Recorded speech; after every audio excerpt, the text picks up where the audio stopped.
आज एक नया चैप्टर स्टार्ट करेंगे, that is structural organization in animals. यहाँ पर हम डिस्कस करेंगे कि एनिमल की बॉडी कैसे बनी हुई है। किसी भी ऑर्गेनिज्म की अगर हम बात करें तो उस ऑर्गेनिज्म की उसकी बॉडी की सबसे छोटी यूनिट क्या होती है? Cell. Cell is the smallest unit of life. और अगर आपसे पूरी डेफिनेशन पूछी जाए सेल की तो क्या बोलोगे? Cell is the smallest structural and functional unit of life that can independently survive. Cell वो सबसे छोटी स्ट्रक्चरल एंड फंक्शनल यूनिट है जो कि इंडिपेंडेंटली सर्वाइव कर सकती है। सेल के अंदर उससे भी छोटे स्ट्रक्चर प्रेजेंट है। सेल की अगर बात करें तो इसके अंदर इससे भी छोटे स्ट्रक्चर प्रेजेंट है जो सेल ऑर्गेनल्स हैं, nucleus, mitochondria, endoplasm, reticulum, Golgi body, इससे भी छोटे स्ट्रक्चर हैं, लेकिन ये इंडिपेंडेंटली सर्वाइव नहीं कर सकते। ठीक है, इसलिए बोलते हैं cell is the smallest structural and functional unit of life जो कि इंडिपेंडेंटली सर्वाइव कर सकती है। और फिर यही क्या करते हैं, यही सेल मिलकर क्या बनाते हैं? टिश्यू बनाते हैं। यही सेल मिलकर क्या बना रहे हैं? टिश्यू बना रहे हैं। और फिर टिश्यू मिलकर क्या बनाते हैं? टिश्यू मिलकर बनाते हैं ऑर्गन, ऑर्गन मिलकर बनाते हैं ऑर्गन सिस्टम। ये सब चीजें मैंने आपको बहुत ही अच्छे तरीके से सारी चीजें हमने डिस्कस की थी जब हमने एनिमल किंगडम की बात की। तो लेवल ऑफ ऑर्गेनाइजेशन के बारे में बात किया था, किस एनिमल की बॉडी कैसे बनी हुई है, किसके अंदर सेलुलर लेवल है, किसके अंदर प्रोटोप्लाज्मिक लेवल है, किसके अंदर टिश्यू लेवल देखने को मिलेगा ऑर्गेनाइजेशन, किसके अंदर ऑर्गन लेवल ऑर्गेनाइजेशन देखने को मिलेगा, किसके अंदर ऑर्गन सिस्टम लेवल देखने को मिल रहा है। तो ये सारी चीजें जो हमने एनिमल किंगडम डिस्कस की वहां पर हमने सारी बातें की। यहाँ पर इस चैप्टर में हमें टिश्यू के बारे में बात करना है, एनिमल टिश्यू के बारे में बात करना है, और टाइप्स ऑफ एनिमल टिश्यू के बारे में बात करना है, उनके फंक्शंस के बारे में बात करना है। ये सारी चीजें इस चैप्टर में हमें मिलकर डिस्कस करनी है। तो अगर हम टिश्यू की बात करें तो टिश्यू कैसे बना हुआ है? टिश्यू बना हुआ है सर ग्रुप ऑफ सेल से। Tissue is a group of cell. तो ग्रुप ऑफ सेल को हम बोल रहे हैं टिश्यू। लेकिन यहाँ पर किसी भी तरह के ग्रुप ऑफ सेल को आप टिश्यू नहीं कह सकते।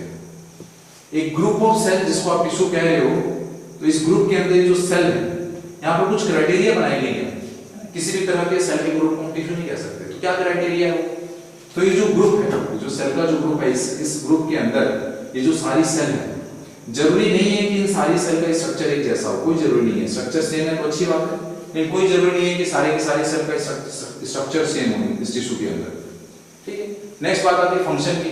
तो वो भी जरूरी नहीं है कि इन सारे सेल का फंक्शन सेम हो सकता है कि इन सब सेल का फंक्शन सेम है या फिर डिफरेंट फंक्शन भी हो सकता है। यानी टिश्यू के अंदर जो सारी सेल दिख रही हैं, इनका स्ट्रक्चर सेम भी हो सकता है, डिफरेंट भी हो सकता है, फंक्शन सेम भी हो सकता है, डिफरेंट भी हो सकता है। तो फिर क्या रिक्वायरमेंट है? यहाँ पर जो सबसे बड़ी रिक्वायरमेंट होती है वो है इनकी ओरिजिन की। इनकी ओरिजिन यानी एक टिश्यू के अंदर जितने भी सेल हैं उनका स्ट्रक्चर सेम हो, डिफरेंट हो, कोई दिक्कत नहीं, फंक्शन सेम हो, डिफरेंट हो, कोई दिक्कत नहीं है, लेकिन वो हमेशा सेम ओरिजिन वाली होनी चाहिए, है ना। They must be having a common origin. सारी की सारी जो सेल हैं इनकी ओरिजिन से कॉमन होनी चाहिए।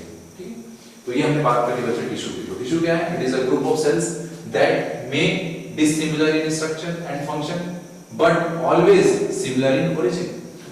So tissue is a group of cell that may be similar or dissimilar in function but always similar in origin. Next, animal की बात करें तो यहाँ पर चार तरह के टिश्यू देखने को मिलेगी, that is epithelial tissue, connective tissue and muscular tissue, nervous tissue। ये चार तरह के टिश्यू यहाँ पर के बारे में बात करने वाले हैं। तो सबसे पहले यहीं पर बात कर लेते हैं कि ओरिजिन के बारे में। ठीक है, फिर इंडिविजुअली सबके बारे में तो डिस्कस करने वाले नहीं हैं, यहीं पे बात कर लेते हैं कि ओरिजिन के बारे में, जिससे कि क्वेश्चन आपका सॉल्व हो जाएगा। तो ये जो एपिथेलियल टिश्यू है, ये epithelial tissue it can be ectodermal in origin, ये एक्टोडर्मल ओरिजिन की हो सकती है, ये मेसोडर्मल ओरिजिन की भी हो सकती है, और ये एंडोडर्मल ओरिजिन की भी हो सकती है। तो ये बात समझ आ गई हमारी कि जो एपिथेलियल टिश्यू है ये एक्टोडर्मल इन ओरिजिन भी हो सकती है, मेसोडर्मल इन ओरिजिन भी हो सकती है, और एंडोडर्मल इन ओरिजिन भी हो सकती है। नेक्स्ट है कनेक्टिव टिश्यू। कनेक्टिव टिश्यू की अगर बात करें तो ये मेसोडर्मल ओरिजिन की होती है, they are mesodermal in origin, always they are mesodermal in origin. और ये जो मस्कुलर टिश्यू है, मस्कुलर टिश्यू भी कैसी होती है? They are mesodermal in origin. याद कीजिए, मसल चैप्टर पूरा अलग से पढ़ा हमने, वहां पर मैंने बताया था आपको कि बॉडी की जो हमारी मसल्स होती हैं वो मेसोडर्मल इन ओरिजिन होती है, लेकिन वहीं पर मैंने ये भी बताया था आपको कि बॉडी की कुछ ऐसी मसल्स हैं जो कि एक्टोडर्मल इन ओरिजिन है, आइरिस, सिरेली बॉडी की मसल्स, आइरिस की मसल्स, ठीक है, और एक मायोएपिथेलियल सेल के बारे में बात किया था। तो ये जो मसल्स हैं they are ectodermal in origin, बाकी हमारी बॉडी की सारी जो मसल्स हैं they are mesodermal in origin. Next nervous tissue की बात करें तो ये क्या होते हैं? They are ectodermal in origin, ectodermal in origin. और इस चैप्टर में हमें मेनली एपिथेलियल टिश्यू के बारे में डिटेल में स्टडी करना है और कनेक्टिव टिश्यू के बारे में डिटेल में स्टडी करना है, क्योंकि मस्कुलर टिश्यू के बारे में हमने मसल वाले चैप्टर में पूरा डिस्कस किया। Neural control and coordination chapter में हमने नर्वस टिश्यू के बारे में डिस्कस किया। तो यहाँ पर इन दोनों टिश्यू के बारे में हमें डिस्कस करना है। तो ये तो बात हो गई टिश्यू की कि सर एक एक करके पढ़ लेंगे, अच्छी बात है, चलिए ठीक है। लेकिन ये टिश्यू कैसे बना है? अभी मैंने बोला था कि ये जो टिश्यू है ये सेल के ग्रुप से बना है। Tissue is a group of cell, इसमें कई सारे सेल प्रेजेंट है। तो ये जो कई सारे सेल प्रेजेंट है टिश्यू के अंदर, ये सेल एक दूसरे से कैसे जुड़ी हुई है? ये सेल एक दूसरे से कैसे जुड़ी हुई है? तो इसके बारे में अगर बात करें तो ये जो सेल है, सेल के बीच का जो जंक्शन है, इसको हम बोल रहे हैं इंटरसेलुलर जंक्शन। क्या बोला जा रहा है बच्चे? Intercellular junction. तो यहाँ पर पहले हम बात करेंगे इंटरसेलुलर जंक्शन के बारे में कि दो सेल आपस में कैसे जुड़े हुए हैं। ठीक है, तो पहले हम बात कर लेते हैं कि इंटरसेलुलर जंक्शन कितने तरह के होते हैं, कितने तरह के इंटरसेलुलर जंक्शन हमें ओवरऑल लिविंग ऑर्गेनिज्म के अंदर देखने को मिलेंगे। सारे प्लांट एनिमल्स अपनी मिलाकर बात कर लेते हैं। फिर हम बात करेंगे इंडिविजुअली एक एक टिश्यू के बारे में। तो बात कर लेते हैं इंटरसेलुलर जंक्शन के बारे में, कितने तरह के इंटरसेलुलर जंक्शन होते हैं। इसके बारे में फिर आपको कहीं दूसरे टॉपिक पढ़ने का मौका मिलेगा ही, कहीं पर हम सारे तरह के इंटरसेलुलर जंक्शन के बारे में डिस्कस कर लेते हैं, प्लांट एनिमल संबंधित। ठीक है, तो इंटरसेलुलर जंक्शन की अगर बात करें तो they are the joints between the plasma membrane of two adjacent cell. दो अगल-बगल की सेल के ये जो प्लाज्मा मेम्ब्रेन है इनके बीच का जो ये जॉइंट है इसको बोल रहे हैं बच्चे इंटरसेलुलर जंक्शन। 6 तरह के इंटरसेलुलर जंक्शन देखने को मिल रहे हैं, tight junction, gap junction, desmosomes, adherens belt, interdigitation और प्लाज्मोडेस्माटा। ये 6 तरह के इंटरसेलुलर जंक्शन के बारे में हम डिस्कस करने वाले हैं। हमारी NCERT tight junction, gap junction और ये डेस्मोसोम्स के बारे में बताती है, 3 तरह के इंटरसेलुलर जंक्शन के बारे में। डेस्मोसोम्स को हम एडेरिंग जंक्शन बोल रहे हैं, डेस्मोसोम्स को ही एडेरिंग जंक्शन बोला जा रहा है। तो एक एक करके डिस्कस कर लेते हैं इनके बारे में। तो अब एक एक करके 6 तरह के इंटरसेलुलर जंक्शन के बारे में डिस्कस कर लेते हैं। सबसे पहले बात करते हैं टाइट जंक्शन के बारे में। तो वो दो सेल जो कि एक दूसरे से पूरी तरह से चिपकी हुई है ना, पूरी तरह से चिपक गई एक दूसरे से। इनकी जो ये प्लाज्मा मेम्ब्रेन है बच्चे, इनकी प्लाज्मा मेम्ब्रेन फ्यूज कर गई एक दूसरे से, इनकी प्लाज्मा मेम्ब्रेन भी फ्यूज कर गई एक दूसरे से। ठीक है, तो और यहाँ पर ये दोनों सेल कैसे जुड़ी रहती है? With the help of transmembrane protein. देखिए यहाँ पर पूरा डायग्राम बना रखा है, एक सेल हो गई, दूसरी सेल हो गई, इनकी जो कॉमन प्लाज्मा मेम्ब्रेन है फ्यूज कर गई एक दूसरे से, और ये कैसे जुड़े आपस में? With the help of this transmembrane protein. तो इस तरह के जंक्शन को जहां पर दोनों सेल के बीच में कोई इंटरसेलुलर स्पेस नहीं प्रेजेंट है, कोई इंटरसेलुलर स्पेस नहीं प्रेजेंट है, दोनों की जो प्लाज्मा मेम्ब्रेन पूरी तरह से फ्यूज कर गई है और ये दोनों एक दूसरे से इस ट्रांसमेम्ब्रेन प्रोटीन की हेल्प से जुड़े हुए हैं। तो इस तरह के जंक्शन को बोल रहे हैं टाइट जंक्शन। तो two cell membrane are very close to each other, दोनों की जो प्लाज्मा मेम्ब्रेन है it is very close to each other and they are joined together by transmembrane protein. कैसे जुड़े हैं दोनों? ये बाय ट्रांसमेम्ब्रेन प्रोटीन। और टाइट जंक्शन जो है ये अपने अक्रॉस, टाइट जंक्शन के अक्रॉस कोई सब्सटेंस लीक नहीं कर पा रहा, तो they stop substance leaking across them. ठीक है, दे stop substance leaking across them. तो हमारे टाइट जंक्शन है। नेक्स्ट है गैप जंक्शन। गैप जंक्शन कैसा बच्चे? देखो ये एक सेल हो गई, ये दूसरी सेल हो गई, और ये दोनों सेल के बीच में आपको इंटरसेलुलर स्पेस भी देखने को मिल रहा है। ठीक है, यहाँ पर कंसीडरेबल इंटरसेलुलर स्पेस मिलेगा।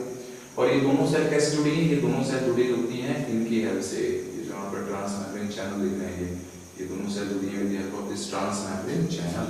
और इन ट्रांसमेम्ब्रेन चैनल को बोलते हैं कनेक्शन। क्या होते हैं इनको? कनेक्शन। और ये बना रहता है कनेक्शन प्रोटीन का। ट्रांसमेम्ब्रेन चैनल बने हैं कनेक्शन प्रोटीन के, को बोल रहे हैं कनेक्शन। ठीक है, यहाँ पर क्या मिलेगा आपको? कंसीडरेबल गैप देखने को मिल रहा है और दोनों सेल जुड़ी हैं आपस में with the help of this connection protein, है ना। और इस ट्रांसमेम्ब्रेन चैनल जो है ये कनेक्शन प्रोटीन का जो ट्रांसमेम्ब्रेन चैनल है, इस ट्रांसमेम्ब्रेन चैनल को बोलते हैं कनेक्शन। क्या बोल रहे हैं? कनेक्शन। और एक सेल से दूसरे सेल में rapid transfer of ions, ions का रैपिड ट्रांसफर हो रहा है इन चैनल्स के थ्रू। कभी-कभी स्मॉल मॉलिक्यूल्स, कभी-कभी बिग मॉलिक्यूल्स भी पास कर जा रहे हैं इनके थ्रू। ये फीचर हो गया गैप जंक्शन का, मतलब कि इनके अक्रॉस लेन-देन चल रहा है आराम से। ठीक है, considerable gap is present between two membrane, दोनों मेम्ब्रेन के बीच में गैप प्रेजेंट है कोई। And there are many transprotein channel, कई सारे यहाँ पर ट्रांसप्रोटीन चैनल्स हैं बिटवीन टू मेम्ब्रेन। क्या बोल रहे हैं चैनल्स को? कनेक्शन। क्या बोल रहे हैं? कनेक्शंस। एंड these connections, ये जो channels हैं, क्या कर रहे हैं? They allow rapid transfer, they allow the rapid transfer of ions, small molecules and sometimes big molecules can pass through them, ऐसे pass हुआ है। तो ये बात हो रही है किसके बारे में? गैप जंक्शन के बारे में। तो जितने न्यूरोमस्कुलर जंक्शन होते हैं, न्यूरोमस्कुलर जंक्शन कैसे? गैप जंक्शन है, उनके अक्रॉस मैसेज का ट्रांसफर हो रहा है। ठीक है, तो जो न्यूरोमस्कुलर जंक्शन है, they are gap junction. Next बात कर लेते हैं डेस्मोसोम्स के बारे में। ये हमारे एनसीईआरटी में लिखा हुआ है एडेरिंग जंक्शन, यही है डेस्मोसोम्स या एडेरिंग जंक्शन। देखिए कैसे जंक्शन है, देखो ये एक सेल हो गया और ये दूसरी सेल हो गई और इनके बीच का ये इंटरसेलुलर जंक्शन हो गया।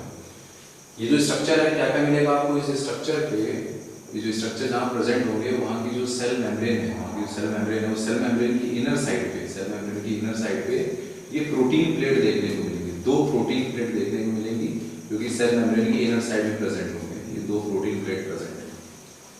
नेक्स्ट और क्या मिलेगा, जहाँ पर स्ट्रक्चर प्रेजेंट है वहाँ पर आपको अल्टरनेट फैशन में यहाँ पर कुछ प्रोटीन दिख रही है, और ये जो प्रोटीन है इनको बोल रहे हैं कैथरीन प्रोटीन, क्या है इनको बोल रहे हैं कैथरीन प्रोटीन। कैथरीन प्रोटीन है बच्चे, ये ट्रांस मेम्ब्रेन प्रोटीन होती है जो कि अल्टरनेट वे में निकल रही है ना, एक साइड से दूसरे साइड से, एक इस साइड से दूसरे साइड से, ठीक है।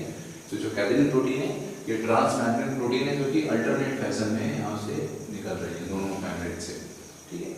और क्या है सर, ये जो इनर प्लेट है, इनर जो प्रोटीन प्लेट है इनको सपोर्ट करने के लिए देख रहे हैं यहाँ पर ये कुछ फाइबर लाइक स्ट्रक्चर दिखा रहे हैं, दे आर टोनोफिलामेंट, दे आर टोनोफिलामेंट। और ये टोनोफिलामेंट किसके बने होते हैं, केराटिन प्रोटीन के बने होते हैं, they are made up of keratin protein.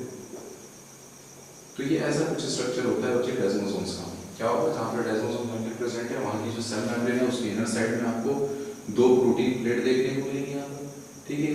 और इस स्ट्रक्चर को फर्दर और स्ट्रेंथ करने के लिए यहाँ पे टोनोफिलामेंट लगा रखे हैं, ठीक है। और यहाँ पे जो ट्रांस मेम्ब्रेन प्रोटीन दिख रही है आपको, जो ट्रांस मेम्ब्रेन प्रोटीन दिख रही है इनको बोल रहे हैं कैथरीन प्रोटीन, क्या बोल रहे हैं कैथरीन प्रोटीन। और ये डेस्मोसोम्स और एडेनिन जंक्शन हमें कहाँ देखने को मिल रहा है, हमें ये स्ट्रेटिफाइड एपिथेलियम में देखने को मिल रहा है, मल्टी लेयर्ड एपिथेलियम। ये बात करेंगे आगे कंपाउंड एपिथेलियम के बारे में, तो आप मल्टी लेयर्ड स्ट्रक्चर होगा, तो जो मल्टी लेयर्ड स्ट्रक्चर है उनको सपोर्ट, मैकेनिकल सपोर्ट कौन प्रोवाइड कर रहा है उस मल्टी लेयर्ड स्ट्रक्चर को, तो ये डेस्मोसोम्स को मैकेनिकल सपोर्ट प्रोवाइड कर रहे हैं इस मल्टी लेयर्ड स्ट्रक्चर को, ठीक है। तो ये बात हो गई हमारे डेस्मोसोम्स के बारे में। और ये जो डेस्मोसोम्स है बच्चे, पूरा स्ट्रक्चर हम डिस्कस कर लिया डेस्मोसोम्स का। और ये जो डेस्मोसोम्स हैं ये लोकलाइज एरिया में पाए जा रहे हैं, केवल ये लोकलाइज एरिया में पाए जा रहे हैं, पूरे फैले हुए नहीं है बल्कि लोकलाइज एरिया में पाए जा रहे हैं, ठीक है। तो they are the localize structure, इसलिए क्या बोलते हैं also called as macular adherens. क्या बोलते हैं इनको, मैक्युलर एडेरेंस है, लोकलाइज स्ट्रक्चर है जो मैं आपको देखने को मिल रहे हैं, they are called macular adherens. And at this junction 2 protein plate are present, 2 protein plate present है यहाँ पर on the inner side of the either cell membrane, दोनों की सेल मेम्ब्रेन के आइदर साइड में इनर साइड में protein plate मिल रही है। And special trans membrane protein called cadherin protein, special trans membrane protein यहाँ प्रेजेंट है, इसको हम बोल रहे हैं Catherine protein. From both side alternatively, बिल्कुल सही बात है, अल्टरनेटिवली दोनों साइड से निकल रही है, दे कनेक्ट ईच अदर, दोनों सेल को आपस में कनेक्ट कर रही है। और इस स्ट्रक्चर को फर्दर और स्ट्रेंथ प्रोवाइड करने के लिए क्या करें यहाँ पर, strength to further strengthen the structure by special filament कुछ यहाँ पर जो स्ट्रक्चर को फर्दर और स्ट्रेंथ प्रोवाइड करना है, क्या नाम दिया स्पेशल फिलामेंट का, टोनोफिलामेंट्स, बोल रहे हैं उनको टोनोफिलामेंट्स। और ये डेस्मोसोम्स और एडेनिन जंक्शन कहाँ पर पाए जा रहे हैं, they provide mechanical support to the stratified epithelium, compound epithelium, multi layered epithelium को ये मैकेनिकल सपोर्ट प्रोवाइड कर रहे हैं। और इनका काम क्या होता है, their function is to perform the cementing और keep the neighbouring cell together, neighbouring cell है लोग सेल्स उनको आपस में बांध के रखना, एक साथ रखना, ये काम है एडेनिन जंक्शन, एडहेयर करना, नाम ही एडहेयर करना, एडहेयर मतलब चिपका के रखना लोग सेल्स को, ठीक है। ये काम है हमारे डेस्मोसोम्स के। नेक्स्ट, जैसे डेस्मोसोम्स का स्ट्रक्चर देख रहे हैं बच्चे, इसी तरीके का स्ट्रक्चर होता है इस एडेरेंस बेल्ट का। एडेरेंस बेल्ट का स्ट्रक्चर भी डेस्मोसोम्स के जैसा ही है। क्या डिफरेंस है यहाँ पर, तो यहाँ पर जो मेन डिफरेंस दिखेगा वो यहाँ पर जो डेस्मोसोम्स हैं उनकी स्ट्रक्चर को फर्दर स्ट्रेंथन करने के लिए यहाँ पर टोनोफिलामेंट लगा रखा है, और वही एडेरेंस बेल्ट में यहाँ पर माइक्रोफिलामेंट मिलेंगे। और क्या डिफरेंस मिलेगा, ये जो डेस्मोसोम्स हैं ये छोटे पर्टिकुलर एरिया में लोकलाइज है, बल्कि ये जो एडेरेंस बेल्ट है ये एक्सटेंडेड है ना, पूरी एक्सटेंडेड एरिया में पाया है, फैले हुए हैं पूरे लंबे चौड़े एरिया में, ठीक है। तो they are larger and extended structure, they are larger and extended structure and spread into the bigger zone, ज्यादा एरिया में फैले हुए हैं, ठीक, लाइक अ बेल्ट। तो इनको बोलते हैं जोनुला एडेरेंस, इनको बोल रहे हैं जोनुला एडेरेंस, एडेरेंस बेल्ट को जोनुला एडेरेंस, पूरे जोन पूरे एरिया में फैले हुए हैं, ठीक। और यहाँ पर दूसरा डिफरेंस क्या है कि इनको सपोर्ट करने के लिए यहाँ पर ये माइक्रोफिलामेंट लगा रखे हैं, और इनको सपोर्ट करने के लिए यहाँ पर टोनोफिलामेंट लगा रखे हैं। कैथरीन प्रोटीन यहाँ पर भी, कैथरीन प्रोटीन यहाँ पर प्रेजेंट है as a trans membrane protein जो कनेक्ट करेगी सेल को। तो ये बात कर ली हमने डेस्मोसोम्स और एडेरेंस बेल्ट के बारे में। नेक्स्ट बात कर लेते हैं इंटरडिजिटेशन। ये किस तरह का इंटरसेलुलर जंक्शन है, तो देख रहे हैं बच्चे, ये एक सेल की मेम्ब्रेन हो गई और ये दूसरे सेल की मेम्ब्रेन हो गई, और ये एक दूसरे से कैसे जुड़ी हुई है, जैसे कि हमारे दोनों हैंड की ऐसे अगर हम फिंगर को इंटरक्रॉस करते हैं, जैसे फिंगर को इंटरक्रॉस किया गया दोनों हाथ की, उसी तरीके से ये दोनों सेल एक दूसरे से जुड़ी हुई है, ठीक है। ये दोनों की सेल मेम्ब्रेन इसी तरह जुड़ी है जैसे कि दोनों हैंड की फिंगर को इंटरक्रॉस कर दिया जाए। और ये जो इंटरडिजिटेशन है ये एक स्पेशल तरह का इंटरसेलुलर जंक्शन है जो कि हमें केवल और केवल ट्रांजिशनल एपिथेलियम में देखने को मिलता है। ट्रांजिशनल एपिथेलियम एक तरह की कंपाउंड एपिथेलियम होती है। तो जब आप एपिथेलियल टिश्यू पढ़ोगे तब समझ में आएगा कंपाउंड एपिथेलियम का मतलब क्या होता है। तो ये जो इंटरडिजिटेशन है they are specially found in transitional epithelium and here two cell membranes are associated with each other like intercrossing of fingers of our two hands। जैसे कि हमारे दोनों हैंड की फिंगर इंटरक्रॉस कर रही हैं वैसे ही दोनों सेल मेम्ब्रेन आपस में जुड़े हुए हैं। ये बात हो गई बच्चे इंटरडिजिटेशन। नेक्स्ट बात कर लेते हैं प्लाज्मोडेस्माटा के बारे में। ये किस तरह का जंक्शन है, तो देखिए ये एक सेल हो गई, ठीक है, एक सेल की ये दूसरी सेल है यहाँ पर, और ये जो दोनों सेल हैं इन दोनों सेल की जो सेल मेम्ब्रेन है ये सेल मेम्ब्रेन देखिए बच्चे जगह जगह पर फ्यूज कर गई एक दूसरे से, फ्यूज कर गई है। ये एक्चुअली ये प्लाज्मोडेस्माटा जो है केवल और केवल प्लांट सेल के अंदर पाया जाता है। It is found only in plant cell, only in plant cell. और प्लांट सेल के अंदर सेल मेम्ब्रेन के साथ साथ सेल वॉल भी प्रेजेंट होती है, देखो सेल वॉल भी प्रेजेंट होती है वहाँ पर। तो सेल वॉल यहाँ पर कंटिन्यूअस है और ये जो सेल मेम्ब्रेन है ये फ्यूज कर गई और सेल मेम्ब्रेन के फ्यूजन की वजह से यहाँ पर पूरा साइटोप्लाज्मिक ब्रिज बन गया कि आइए जाइए कोई दिक्कत नहीं, पूरा कंप्लीट लेन देन चल रहा है यहाँ पर दो सेल के बीच में कुछ इस तरीके का, ठीक है। तो ये हमारा हो गया प्लाज्मोडेस्माटा। तो it is a simple cytoplasmic bridge between two cell, दो सेल के बीच की सिंपल साइटोप्लाज्मिक ब्रिज है। एट प्लेसेस कुछ कुछ जगहों पर क्या हुआ था, cell membrane of the two adjacent cell they fuse together, दोनों की सेल मेम्ब्रेन जो है फ्यूज कर गई है टू फॉर्म स्मॉल गैप और चैनल, फ्यूज करके उन्होंने स्मॉल गैप्स और चैनल बना दिए हैं जिनको हम बोल रहे हैं प्लाज्मोडेस्माटा। तो ये बात हो गई प्लाज्मोडेस्माटा की, और ये केवल और केवल प्लांट सेल के अंदर पाया जा रहा है। तो ये हमने डिस्कस कर लिया इंटरसेलुलर जंक्शंस के बारे में।